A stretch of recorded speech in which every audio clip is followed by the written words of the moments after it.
ನಮಸ್ಕಾರ. ಇವತ್ತು ಹಿಂಗೆ ಸುಮ್ಮನೆ ಮಾತಾಡ್ಬೇಕಾದ್ರೆ ಒಂದು ಐಡಿಯಾ ಬಂತು. ಐಡಿಯಾ ಅನ್ನೋಕ್ಕಿಂತ ಒಂದು ಒಂದು ಒಂದು ನಮ್ಮ ಸಂಸ್ಕೃತಿ ಬಗ್ಗೆ ನೋಡಿ ಸ್ನೇಹಿತರೆ. ನಮ್ಮ ಭಾರತೀಯ ಸಂಸ್ಕೃತಿನಲ್ಲಿ ನಾವು ಯಾವ ದೇವರ ಫೋಟೋಗಳನ್ನು ಪೂಜೆ ಮಾಡೋದಿಲ್ಲ, ನಾವು ಯಾವ ದೇವರ ವಿಗ್ರಹಗಳನ್ನು ಪೂಜೆ ಮಾಡೋಂಗಿಲ್ಲ, ನಾವು ಯಾವ ವ್ಯಕ್ತಿಗಳನ್ನು ಪೂಜೆ ಮಾಡೋಂಗಿಲ್ಲ. ಈಗ ಇತ್ತೀಚೆಗೆ ಒಂದು ಹೊಸ ಟ್ರೆಂಡ್ ಹೋಗ್ತಾ ಇದೆ. ಅದಕ್ಕೇನದೇನು ಅದನ್ನು ನಾವು ಮೂರ್ಖರ ಪ್ಯಾರಡೈಸ್ ಅನ್ನೋದು ಅಥವಾ ಬುದ್ಧಿವಂತರ ಹಿಂಗೆ ಆಡ್ತವ್ರೆ ಅಂತ ಹೇಳೋದು ಗೊತ್ತಿಲ್ಲ. ಮೋದಿನೇ ದೇವರು ಅಂತ ಓಡಾಡ್ತವ್ರೆ. ಸ್ವಾಮಿ, ನಮ್ಮ ಭಾರತೀಯ ಸಂಸ್ಕೃತಿಲಿ ದೇವ್ರ ಪೂಜೆ ಮಾಡೋದೇ ಇಲ್ಲ ಕಾನ್ಸೆಪ್ಟು. ಇದು ಎಲ್ಲೋ ಮಧ್ಯಂತರದಲ್ಲಿ ಅಲ್ಲಿಂದ ಎರವಲು ಪಡ್ಕೊಂಡು ಈ ನಮ್ಮ ಪುರೋಹಿತಶಾಹಿ ವರ್ಗ ಅದನ್ನು ಬಳಸ್ಕೊಂಡು ಜನಗಳನ್ನ ಬಕ್ರ ಮಾಡ್ಕೊಂಡು ಕೂತಿರೋದಷ್ಟೇ ಇದು. ಯಾಕೆ ಅಂದರೆ ಇವತ್ತು ವೈಜ್ಞಾನಿಕ ಕಾಲದಲ್ಲಿ ನಾವು ಬದುಕ್ತಾ ಇದ್ದೀವಿ. ನೀವು ಸೈನ್ಸು ಅಷ್ಟೇ. ಸೈನ್ಸ್ ಇಸೇ ಬರೀ 10% ಅಷ್ಟೇ. ನಮ್ಮ ಭಾರತೀಯ ವಿಜ್ಞಾನ, ನಮ್ಮ ಭಾರತೀಯ ಇಂದಿನ ವಿಜ್ಞಾನಿಗಳು ಏನಿದ್ರು ಅವ್ರಿಗೆ ನೀವು ಕಂಪೇರ್ ಮಾಡಿಕೊಂಡ್ರೆ ಸೈನ್ಸು 10% ಇಲ್ಲ. ಸೈನ್ಸ್ಗೆ 10% ಯೋಗ್ಯತೆಯೂ ಇಲ್ಲ. ಅದನ್ನು ಪ್ರೂವ್ ಮಾಡೋಕ್ಕಾಗೋದು ಇಲ್ಲ ಸೈನ್ಸ್ ಕೈಲಿ. ಯಾಕೆ ಅಂದರೆ ಮನುಷ್ಯನ ಪಂಚೇಂದ್ರಿಯಗಳಿಗೆ ಮೀರಿದ್ದು ಭಾರತೀಯ ವಿಜ್ಞಾನ.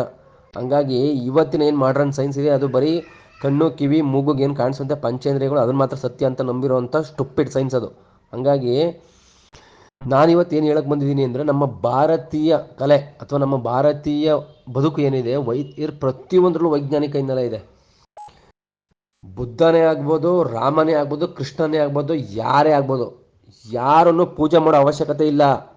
ಅವ್ರು ಯಾರು ದೇವ್ರುಗಳಲ್ಲ. ಅವರು ಭೂಮಿ ಮೇಲೆ ಬಂದು ಅವ್ರು ಬದುಕಿದ್ದಾರೆ ಅಂದರೆ ಅವ್ರು ದೇವರಲ್ಲ, ಅವ್ರು ಮನುಷ್ಯರು ಅಂತ ಅನ್ಕೊಳ್ಳಿ. ಅವರು ನಿಮ್ಮ ಥರ, ನೀವು ಅವ್ರ ಥರ ಆಗ್ಬೋದು. ನಿಮಗೂ ಅವ್ರ ಥರ ಆಗೋಕ್ಕೆ ಅವಕಾಶ ನಮ್ಮ ಭಾರತದಲ್ಲಿ ಮಾತ್ರ ಇರೋದು, ನಮ್ಮ ಭಾರತದ ವೈಜ್ಞಾನಿಕತೆಯಲ್ಲಿ ಮಾತ್ರ ಇರೋದು. ಅದನ್ನು ತಿಳ್ಕೊಳ್ಳಿ ಫಸ್ಟ್. ಅದನ್ನು ತಿಳ್ಕೊಂಡು ಬದುಕಿ. ಸುಮ್ಮನೆ ದೇವ್ರ ಮೇಲೆ ಕೂತ್ಕೊಂಡು ಗಂಧ ಕಟ್ಟಿ ಬೆಳಕಿದ್ರೆ ಏನೂ ಸಿಕ್ಕಲ್ಲ ಸ್ನೇಹಿತರೆ. ಏಕೆಂದರೆ ನಾನು ಅದನ್ನು ಮಾಡ್ಕೊಂಡೆ ಬಂದು, ನಾನು ಬಸವಣ್ಣನ ಫಾಲೋಯರ್ ಅಂದರೆ ನಾನು ಬಸವಣ್ಣನಿಗೆ ಕೈ ಮುಕ್ಕೊಂಡು ಕಾಲು ಬಿತ್ಕೊಂಡು ಆಡೋದನ್ನಲ್ಲ, ಬಸವಣ್ಣನ ನೀತಿಯನ್ನು ಅರತಿ ಬದುಕುವಂಥ ವ್ಯಕ್ತಿ ನಾನು.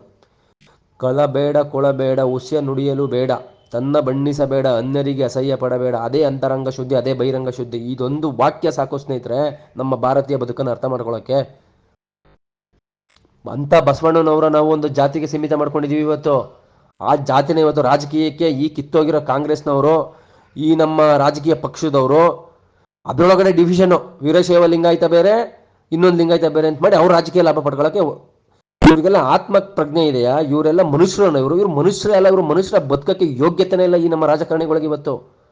ಅವ್ರ ಮಾನವೀಯತೆಯೂ ಇಲ್ಲ, ಅವ್ರಿಗೆ ಅವರ ಆತ್ಮಸಾಕ್ಷಿನೂ ಇಲ್ಲ. ಅವ್ರು ಮನುಷ್ಯರೇ ಅಲ್ಲ. ಫಸ್ಟ್ ಆಫ್ ಆಲ್ ದುಡ್ಡಿಗೆ ಹೇಲು ತಿನ್ನೋ ಜನಗಳು ಇವರು ರಾಜಕಾರಣಿಗಳು ಇವತ್ತಿರೋರು. ಯಾಕೆ ಹಿಂಗೆ ಮಾತಾಡ್ತಾರೆ ಅನ್ಕೊಂಬಿಡಿ. ಇವತ್ತು ನನಗೆ ಅಷ್ಟು ಅಸಹ್ಯ ಬಂದಿದೆ. ಇವತ್ತು ನನ್ನ ಭಾರತ ದೇಶದಲ್ಲಿ ಇವತ್ತು ನಾವು ಈ ಪರಿಸ್ಥಿತಿಗೆ ಬಂದು ತಲುಪಿದ್ದೀವಿ ಅಂದರೆ ನಮ್ಮ ಜನಗಳದ್ದು ತಪ್ಪಿದೆ. ನಮ್ಮ ಜನಗಳ ಮುಗ್ಧತೆ. ನಮ್ಮ ಭಾರತೀಯರಂತ ಮುಗ್ಧರು ಅಥವಾ ನಮ್ಮ ಭಾರತೀಯರ ಫುಲ್ಸ್ಗಳು ಯಾರೂ ಇಲ್ಲ. ಯಾಕೆ ಯಾರು ಏನು ಬಂದು ಹೇಳೋದು ನಂಬಿಡ್ತವೆ ಮುಂಡೆ. ಅವಕ್ಕೆ ಸ್ವಂತ ಬುದ್ಧಿನೇ ಇಲ್ಲ ಮುಂಡೆ. ಅವಕ್ಕೆ ಅದು ಸಮಸ್ಯೆ ನಮ್ಮದು. ಹಂಗಾಗಿ ಬಸವಣ್ಣಂಗೇನು ವ್ಯತ್ಯಾಸ ಇಲ್ಲ ಸ್ವಾಮಿ.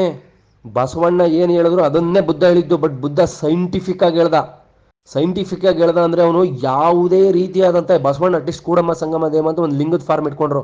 ಆ ಲಿಂಗ ಅಂದ್ರೆ ಏನು ಸ್ವಾಮಿ? ಆ ಲಿಂಗ ಪ್ರಕೃತಿಯ ಸಂಕೇತ ಸ್ವಾಮಿ. ಲಿಂಗ ಪ್ರಕೃತಿ ಅದು.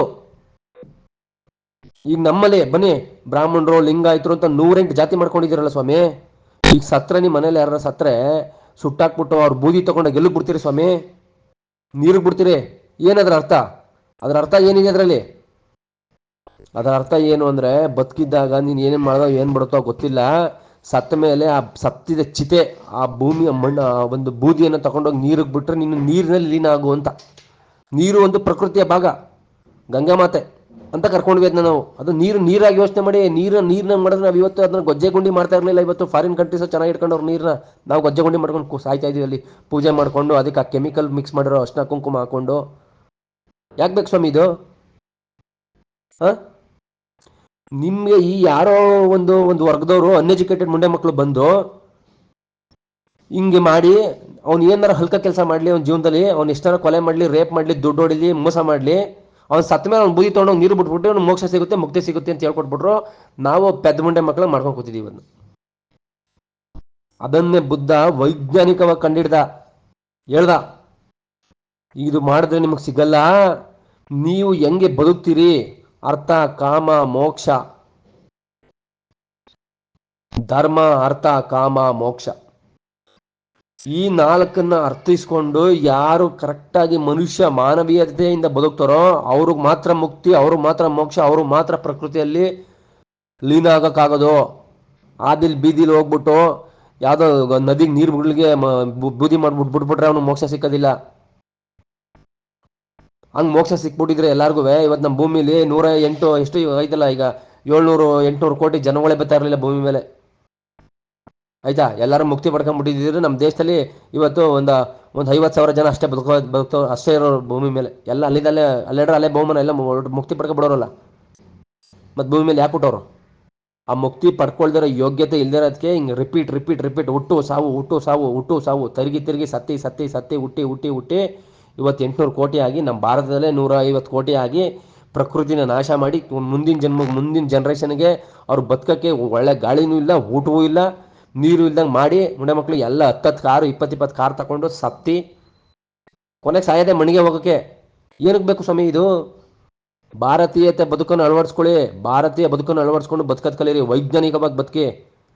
ನೀವು ರೋಲ್ಸ್ ರಾಯ್ಸ್ ತಗೊಂಬಂದ್ರು ನೀವು ನೆಮ್ಮದಿಯಾಗಿ ಬದುಕ್ತೀರಿ, ನೆಮ್ಮದಿಯಾಗಿ ಸಾಯ್ತೀರಿ ಅಂತ ಎಲ್ಲೂ ಗ್ಯಾರಂಟಿ ಇಲ್ಲ.